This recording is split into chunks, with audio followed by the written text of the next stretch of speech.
Hey guys, hey, it's Bree here coming at you guys with another video and a podcast. So I'm actually going to be doing the video and podcast, so you can either listen or you can watch, whichever one you prefer. Today I really want to go into detail about the medicine wheel. I am super excited to be teaching, but the class starts this Saturday, August 5th, and so I kind of wanted to go more into detail, my own experience in the medicine wheel, and just what to expect if you've been like thinking about it, or you're kind of curious, or you're just like, well, what is the medicine wheel, Bree? Well, let's talk about it. So grab your glass of water, cup of wine, cup of tea, whatever it is, and let's get to talking.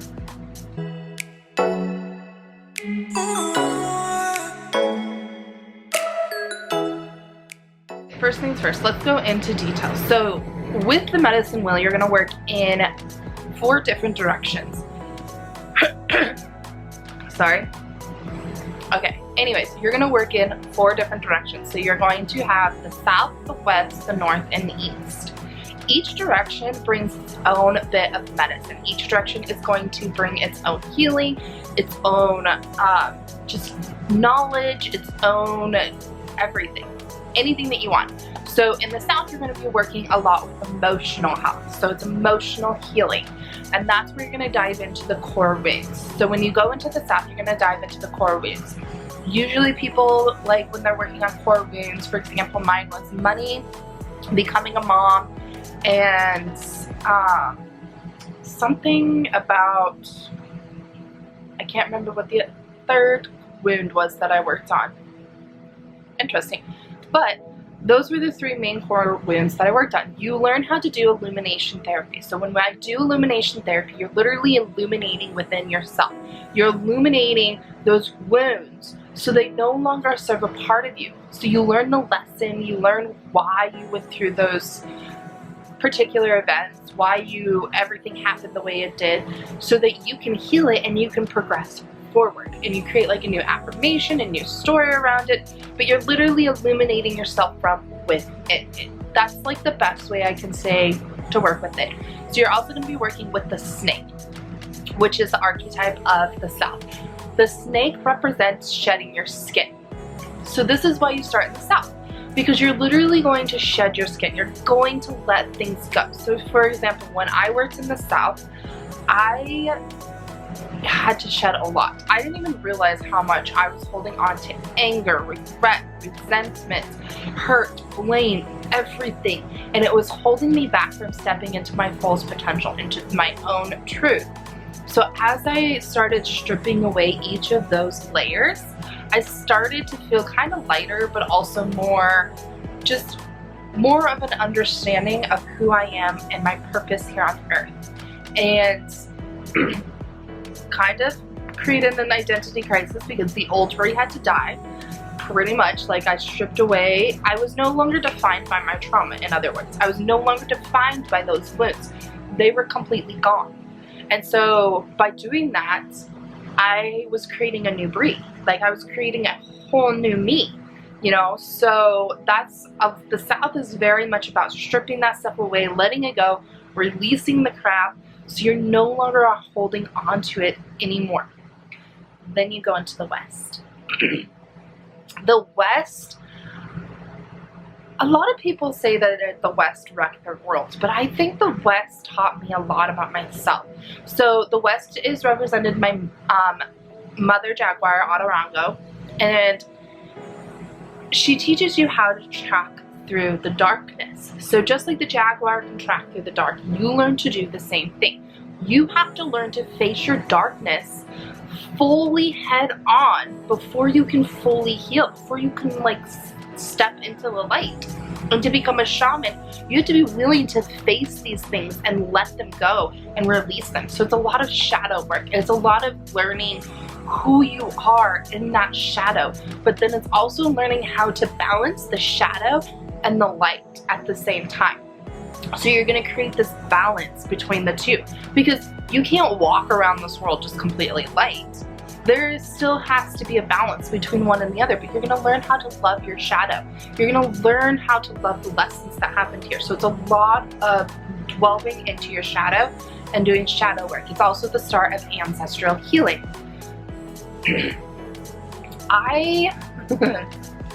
My ancestral healing was a lot. I'm not going to lie, like it was a lot, okay? I did a lot. I did a lot of healing. I did a lot of work. I did a lot of realizing things. I did a lot of just creating my own path, my own direction, and realizing that I didn't have to be like my mom.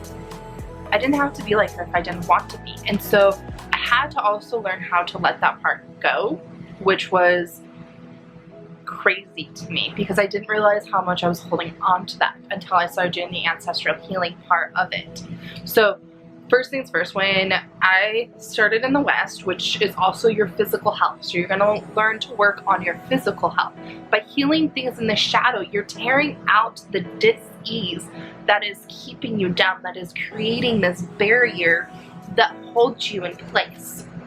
And so you're learning how to heal yourself, pretty much. And that's the powerful thing about the medicine wheel, is you are learning how to heal yourself. Nothing is more powerful than learning how to stand in your own ability, how to create your own reality, and how to heal yourself. How to just, sit there and be like, okay, what is going on? Why am I like this? Let me go within. Okay, I need to work on this. Clear this crap out, I don't want to work on it. And the beautiful thing about the medicine wheel is that you also don't want to hold on to that stuff anymore. It's like, ugh, no, let it go. I'm done. I don't want to do this anymore. You have to face a lot of truth, and it's a lot of working on your own integrity also, being true to yourself, being true to others.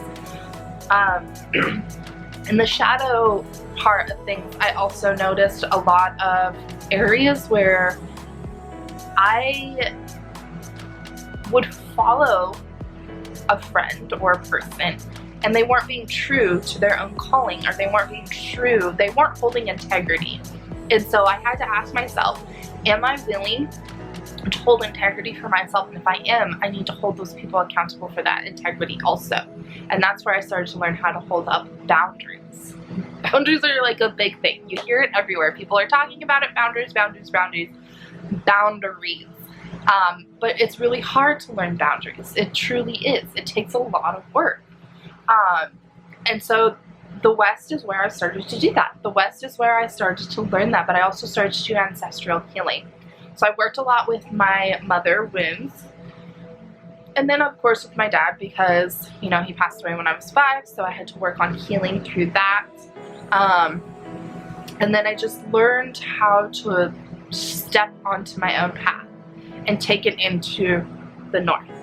So the North is represented by the royal hummingbird. He's going to teach you about the sweet nectar of life, how to enjoy life, how to just enjoy the bountiful abundance that is around you. Everything that we created it from just a thought. And everything that we have is beautiful because it's given to us by Mother Earth. And so you're learning how to create with the earth. You're learning how to create with the universe, with Father Sky, and Pachamama, Mother Earth. And you're learning how to step softly on the earth. I loved the North because it was like a breath of fresh air. After doing all that dark work and that heavy work, it was kind of like coming up and having a breath of fresh air and seeing a new perspective in the world in a whole different direction than I'd ever seen it before.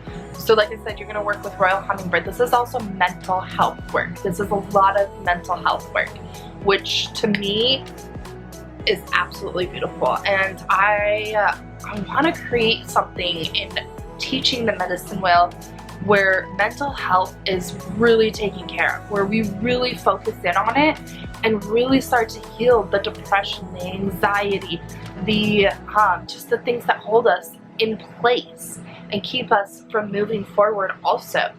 So you really dive into more ancestral healing here. You understand the wisdom of the ancestors, the hearing and listening to the lessons that they have to give. And then you start to work on soul retrieval. So going in and finding the soul pieces that are ready to come back. So anytime that we have a traumatic event that happens in our lives, a piece of our soul is going to leave to work and become healed. And when it's ready and it's healed and it's ready to come back, we go, we get it, we bring it back. And it's kind of like putting puzzle pieces back together. I love the feeling after a soul retrieval because it's like a piece of me came back and I'm like, whew, I'm whole again. Whew, this feels good. So you might go into a past life, you might go into your current, you know, trauma from this lifetime, but in your past, you might even, I've done one where it was like the future me, and I don't know, like I was gonna do something and I was like, ooh, that would have been bad. That would have been really bad. So the North taught me a lot, and like I said, it was like a breath of fresh air, but I really got to see a huge advantage in just learning to work with the earth and learning to work with the elements of the earth. And this is where I really stepped into becoming a shaman. This is where I really stepped into my truth, into who I am. This is where I started to create my dream, my reality. This is also where I started to step on the path to become a mom, and I didn't even realize that. There is so much to be said about the North that I learned and hold dearly in my heart, because I learned to connect with my ancestors. I learned to connect with Mother Earth, Pachamama.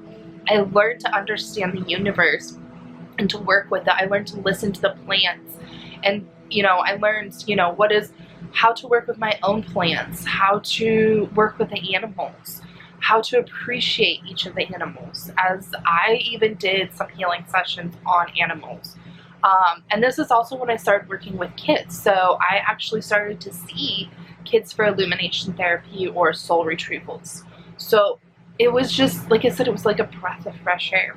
And then you move into the East. And the East is where the destiny retrievals come from. This is where your spiritual health is. This is spiritual healing. It's represented by Great Eagle Condor.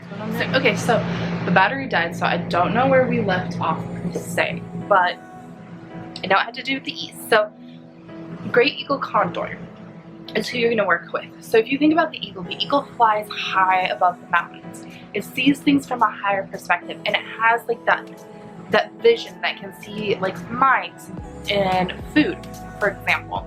And it can dive really, really fast, so it's very adaptable.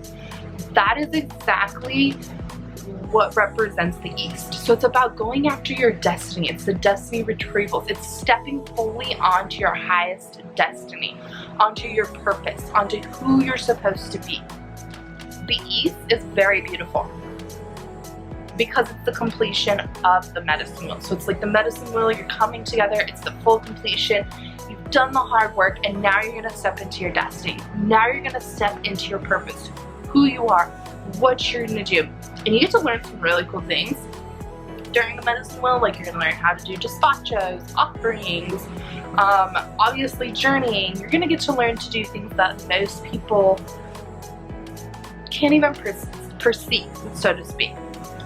You're gonna learn how to journey to the underworld, to the middle, to the upper worlds. You know, everybody thinks of the underworld as just hell, and it's Satan and it's Hades, but there's so much more to the underworld. You know, that's where our soul pieces go to heal, and they're guarded by Archangel Huascar, and you're gonna learn how to do that, and you're gonna learn how to work with the 8th chakra, so your Warikosha, and how to open up sacred space, how to work with others' energies, how to understand energy fully. There was so much that I just learned in taking the medicine wheel, and it helped me grow my own gifts with every single rite, from the seer's rite to the earth keeper's rite to the wisdom keepers to you know, you get all of the monarchy rites, which I don't know where the book is, but so you get all of the monarchy rites, and you learn to incorporate those, and you learn to work with the archetypes, and you learn to grow, you know, the bands of power, the protection, so every single time something comes at you, it gets bounced back off and sent back to that person or that entity. You learn how to cut attachments, how to cross over loved ones, even how to work with loved ones as they are dying, how to prepare people for death through the death rites. There's so much that you get to do as a shaman and learning, and it's so much more than just healing. It's a way of life. It's a purpose. It's so beautiful. And I'm so excited to be teaching this class, and I'm so excited for the shamans that are stepping up, and I'm so excited just for everything, and it is my honor.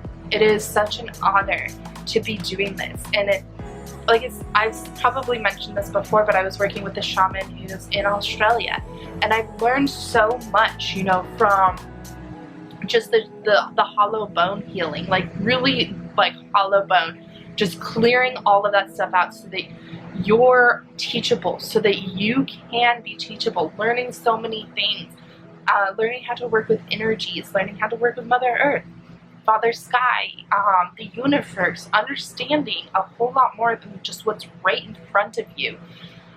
I could talk for hours about the medicine wheel and the benefits that it created for me, my life, my family, the stuff that it's shown me, the journey that I've gotten to be on personally, and the growth that I have received from the medicine wheel in itself. And as I begin this journey with my students, you know, I get to watch people grow, and I get to watch them heal, and that is my favorite thing, is to watch people grow and to heal and to see them just stepping into their own abilities and their purpose and who they're supposed to be. I can tell you guys, there is not enough healers in the world. I know I've said this plenty of times, but it is so true. We could use more healers. We could use more people out there in the world. And as I'm saying this, the clock just said 222. Like, look at that. That's not a sign right there. I don't even know what is, okay? When you open your eyes to healing, when you open your eyes to something more than what's just right in front of you, it's beautiful. When you realize that the world isn't this small place, and it's not just this little circle, but it's this big, expansive, energetic circle that goes from one person to the next, and it has so much to teach, and you have so much to learn in this lifetime. It opens you up, and it's magical. I think that's the word for it, is it's magical, and it's beautiful, and it's wonderful. And I cannot wait to watch each of my students to grow and to watch them step onto their purpose, their path. And let me tell you, if my students go past me and they become the teachers, or they create something even more powerful, or they get to heal so many more people, I will be honored, and I will be so happy, and I get to just thinking about cheering them on and watching them step into their confidence and their purpose. That's the biggest thing of all. I'm so excited. That's the gist of the medicine wheel. My journey through the medicine wheel taught me so much. It helped me grow as a person. It helped me let go of the ick and the grossness and just the darkness that I felt like I had to hold on to for years and years and years and years and years. And I allowed it to define who I was when it wasn't really me. And taking my time around the medicine wheel really helped me to realize that and to let that stuff go. I am so honored for my time, and I'm so grateful for the things that I learned and the connections that I made. I created sisterhood and soul connections and a soul family that I will forever cherish and forever have with me. I learned how to really work in other people's energy and how to create, you know, from so much. There's a beautiful manifesting technique that I get to share. And this is a combined manifesting that I learned from the shaman that taught the medicine wheel that I took, and also the shaman I worked with in Australia. So it's kind of like a combination of the two, and I'm so excited to share that because it expands your energy and it opens up your heart space to a place of just absolute magnetic manifestations. And every single time I use this, it's crazy what I manifest. It's absolutely beautiful and wonderful. So I hope that helps explain the medicine wheel course a lot more for you guys. I am so excited to start it. I am so excited for August 5th. And if you're watching this and it's after August 5th and you're still wanting to take this, or you're listening to this podcast and you're like, Brie, I want to take the medicine wheel course. Get a hold of me. It may not be too late. If you are seeing this, then it's probably not too late. I probably still have space. Like I said, when I put my intentions out there, I literally just said, Spirit, whoever I'm supposed to teach, send them to me. Send them to me, because I am ready. I'm ready. So if you're watching this and you're like, I want to do this, send me a message. Let me know. Click on the link that I'm going to obviously share in the with all the other links. So click on that link and sign up. You know, if it's August or even September, there's still space. And even if it's past that and you're watching this, get a hold of me or sign up through the link, and there's probably still space, or there's something even bigger, or something that we can do for you. So I'm just excited. I'm excited. I'm so honored, and I cannot express it. I'm so excited to see each of you guys that go through the medicine wheel. I'm so excited to see the growth and the healing and the journey. It's gonna be amazing. I love you guys very, very much, and I will see you guys in my next video or podcast if you're listening to this. Bye guys.